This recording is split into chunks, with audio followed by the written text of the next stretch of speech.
শোণিতপুৰ জিলা প্ৰশাসনৰ উদ্যোগত আৰু নদুৱাবাসী ৰাইজৰ সহযোগত চৰকাৰীভাৱে দ্বিতীয় সংখ্যক চতিয়া দিৱস উদযাপন 1942 চনৰ 20 আগষ্টত চতিয়া থানাত প্ৰথমবাৰৰ বাবে তিৰংগা পতাকা উত্তোলন কৰা ঐতিহাসিক দিনটোৰ স্মৃতিত আজি শোণিতপুৰ জিলা প্ৰশাসনৰ উদ্যোগত আৰু নদুৱাবাসী ৰাইজৰ সহযোগত চৰকাৰীভাৱে দ্বিতীয় সংখ্যক চতিয়া দিৱস উদযাপন কৰা হয়। পুৱাই ঐতিহাসিক আৰু সংৰক্ষিত চতিয়া থানাত পতাকা উত্তোলন কৰাৰ লগতে স্বাধীনতা সংগ্ৰামৰ শ্বহীদসকললৈ গভীৰ শ্ৰদ্ধাঞ্জলি জনোৱা হয়। দিৱসটোৰ লগত সংগতি ৰাখি স্থানীয় শিল্পীৰ দ্বাৰা এখন আখ্যান নাটকো প্ৰদৰ্শন কৰা হয়। উক্ত কাৰ্যসূচীত বহুকেইজন গণ্যমান্য ব্যক্তিৰ লগতে স্থানীয় ৰাইজ উপস্থিত থাকে। তেজপুৰৰ পৰা চন্দন শৰ্মাৰ ৰিপৰ্ট AIN লাইভ। আগষ্ট এক ঐতিহাসিক দিন চতিয়াবাসীৰ কাৰণে আৰু ভাৰতৰ স্বাধীনতা সংগ্ৰামৰ এক ঐতিহাসিক দিন। 1942 চনত 20 ছেপ্টেম্বৰত আচলতে আহ্বান জনাইছিল তিৰংগা উৰাবৰ কাৰণে থানাই হওক চৰকাৰী কাৰ্যালয়, কিন্তু ৰূপকোঁৱৰ জ্যোতিপ্ৰসাদ আগৰৱালা বা সেই সময়ৰ যিসকল স্বাধীনতা সংগ্ৰামৰ নেতৃত্ব বহন কৰিছিল, বিমান বৰা, ডিম্বেশ্বৰ হাজৰিকা, বিজয় চন্দ্ৰ ভানুমতী বা বহুকেইজনে, তেখেতসকলে আগতীয়াকৈ 20 আগষ্টৰ দিনটোতে চতিয়াত তেখেতসকলে পতাকা উৰুৱাৰ সিদ্ধান্ত লৈছিল আৰু এই দিনটোত জামুগুৰি, নাগশংকৰ, চতিয়া, বিশ্বনাথ চাৰিআলিৰ পৰা হাজাৰ হাজাৰ মানুহ আহি এই চতিয়া থানা ঘেৰাও কৰি লৈ ইয়াতে সভাপতি বিমান বৰা ডাঙৰীয়াৰ সভাপতিত্বত সিদ্ধান্ত গ্ৰহণ কৰে যে ইউনিয়ন জেক নমাই তিৰংগা উৰাব। আৰু ব্ৰিটিছৰ যি পুলিচ বাহিনী আছিল, সেই পুলিচ বাহিনীয়ে জনসমুদ্ৰৰ ওচৰত তৰ্কিবই নোৱাৰিলে এই চতিয়া থানাত 1942 চনৰ 20 আগষ্টত সেই সাহসী মুক্তিযোদ্ধাসকলে তিৰংগা উৰুৱালে। আৰু এই তিৰংগা উৰুৱা এই 20 আগষ্টৰ গৌৰৱোজ্জ্বল দিনটো আমি আচলতে স্বীকৃতি পোৱা নাছিলোঁ। বহু আবেদন নিবেদন কৰাৰ পিছত আমাৰ 22 চনৰ পৰা চতিয়াৰ মানুহে সিদ্ধান্ত গ্ৰহণ কৰিলে যে আমি নিজাববীয়াকৈ এই চতিয়া দিৱসটো উদযাপন কৰিম। আৰু অসমৰ মাননীয় জনপ্ৰিয় মুখ্যমন্ত্ৰী ডক্টৰ হিমন্ত বিশ্ব শৰ্মা ডাঙৰীয়াই এই কথা হৃদয়ংগম কৰি তেখেতে দিল্লীৰ স্বাধীনতা সংগ্ৰামৰ ইতিহাসত পাত লুটিয়াই এই কথাটোৰ সত্যতা তেখেতে প্ৰমাণ পালে।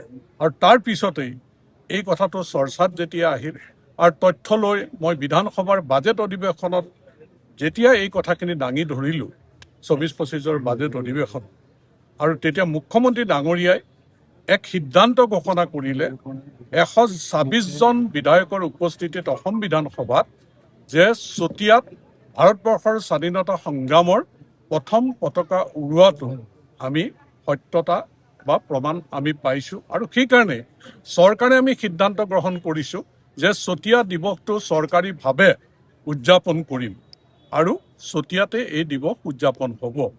আৰু আপোনালোকে দেখিছে যোৱা 25 চনৰ 20 আগষ্টৰ দিনটোত প্ৰথমবাৰৰ কাৰণে মুখ্যমন্ত্ৰী ডাঙৰীয়াৰ উপস্থিতিত জনসমুদ্ৰৰ মাজত তেখেতে 20 আগষ্টৰ দিনটো উদযাপন কৰিলে আৰু চতিয়াবাসীৰ ৰাইজে হিয়া উজাৰি মুখ্যমন্ত্ৰী ডাঙৰীয়াক আশীৰ্বাদ দিছে যে এই 20 আগষ্টৰ দিনটো স্বীকৃতি দিয়াৰ ক্ষেত্ৰত তেখেতে যি নেতৃত্ব বহন কৰিলে আৰু ভাৰতীয় জনতা পাৰ্টীয়ে চতিয়াৰ মানুহৰ এই হেৰাই যাব বিচৰা সন্মানটো যে স্বীকৃতি দিলে, সকলোৱে আনন্দ উল্লাসৰে হিয়া উজাৰি আশীৰ্বাদ দিলে।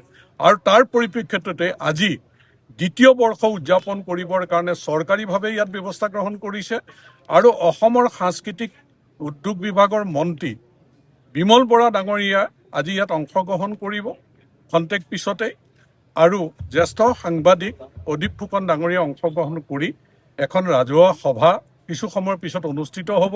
আৰু আজি পতাকা উত্তোলন কৰিলে আমাৰ জ্যেষ্ঠ আৰক্ষী অধীক্ষক শোণিতপুৰ জিলাৰ বৰুণ পুৰকায়স্থ ডাঙৰীয়াই, আৰু আমাৰ শ্বহীদ বেদী পুষ্পাঞ্জলি অনুষ্ঠানত অংশগ্ৰহণ কৰিলে ৰাণী কাকতি হাজৰিকা, ডিম্বেশ্বৰ হাজৰিকাৰ দ্বিতীয় জীয়ৰী আৰু গুৱাহাটী বিশ্ববিদ্যালয়ৰ তেওঁ অৱসৰী অধ্যাপিকা। গতিকে আমাৰ এই কাৰ্যসূচী চলি আছে আৰু বিপুল চতিয়াবাসী ৰাইজৰ সঁহাৰি বা আমি সকলোৱে গৌৰৱ অনুভৱ কৰিছোঁ। আৰু ইয়াৰ বাবে চৰকাৰলৈ আজিৰ দিনটোতো মই মুখ্যমন্ত্ৰী ডাঙৰীয়ালৈ ধন্যবাদ জ্ঞাপন কৰিছোঁ। হয়, আমাৰ এই চতিয়া থানাখন ঐতিহাসিক থানা হয় আৰু 1942 চনৰ 20 আগষ্টত এই থানাতে ৰক্তপাত নোহোৱাকৈ আমাৰ জাতীয় তিৰংগা যিখন প্ৰথমবাৰৰ কাৰণে উত্তোলন হৈছে। এই একেখন ঐতিহাসিক থানাত মই আজি 20 আগষ্ট 2026 চনত পতাকা উত্তোলন পাই বৰ গৌৰৱ অনুভৱ কৰিছোঁ আৰু লগতে আশা কৰিছোঁ চতিয়া দিৱস চতিয়াৰ বিষয়ে অসম আৰু গোটেই ভাৰতবৰ্ষত ৰাইজে গম পাওঁ। আমাৰ স্বাধীনতা সংগ্ৰামীসকলে যিটো ত্যাগ আৰু বলিদান দি দেশক স্বাধীন কৰিলে তাৰ বিষয়ে নতুন প্ৰজন্মক গম পাব লাগে আৰু এই প্ৰচেষ্টা অসম চৰকাৰে প্ৰচেষ্টা নিৰ্ভৰ কৰা হ'ব। মই সকলোকে আপোনালোকৰ মাধ্যমেৰে চতিয়া দিৱসৰ শুভেচ্ছা জ্ঞাপন কৰিছোঁ। যিকোনো খবৰ আৰু বিজ্ঞাপনৰ বাবে যোগাযোগ কৰক 7896121996